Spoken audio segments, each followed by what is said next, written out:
quote by J.K. Rowling, author of the Harry Potter series. This quote is the perfect analogy to describe the partition of India and Pakistan. Pakistan, compared to other countries in the world, is a relatively new country. It was created in 1947 due to various reasons.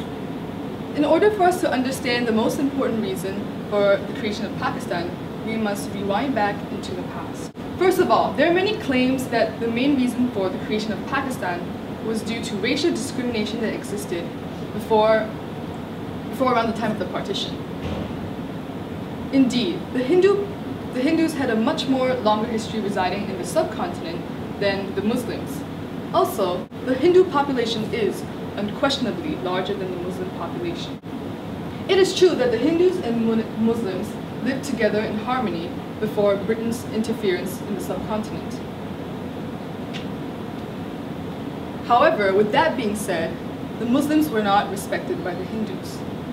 According to Shakir Lakhani's father, who was a Muslim who lived in the time before the partition in India, he recalled that he went with his friends to eat in a restaurant in India, and he asked the owner, "Are you sure Muslims are not served here?"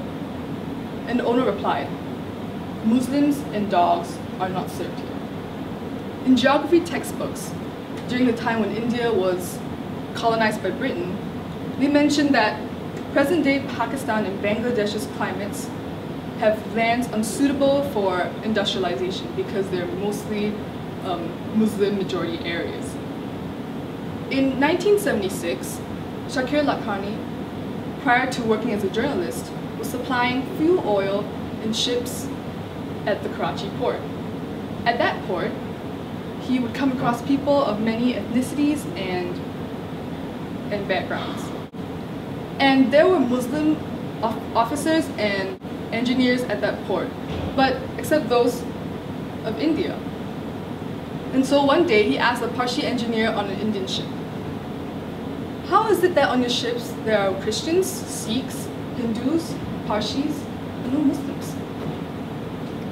And he replied, "Because Indian Muslims don't like to work on ships." So from these, we can say that Muslims were discriminated before Britain's interference in the subcontinent. And this wouldn't have changed even if India was untied by the British in the first place.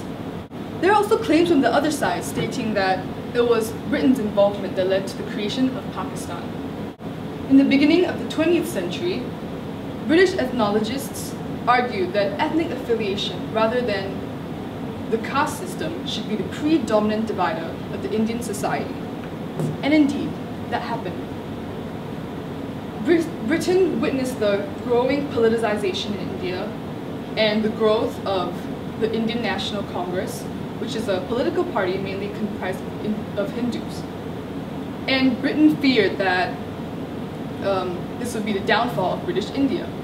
British allowed the Muslims to create their own political party. And eventually, the Muslim League was born. So now the British has the Muslim League to counter the Indian National Congress in order for them to maintain their own authority. And as expected, communal disputes between the Hindus and the Muslims became prevalent after this because the two political parties were competing for control over India. Basically, conflicts were given birth to by the British government in order to create a stir between the Hindus and the Muslims. In a nutshell, even though the Muslims were looked down upon by the Hindus before the Britain's involvement in the subcontinent, India wouldn't have been divided because after all, the two ethnic groups managed to coexist and live in harmony for centuries. So racism was not the primary reason for the creation of Pakistan. Instead, humans' desire for power is the primary reason for the creation of Pakistan. Going back to the quote, "Power was my weakness and temptation."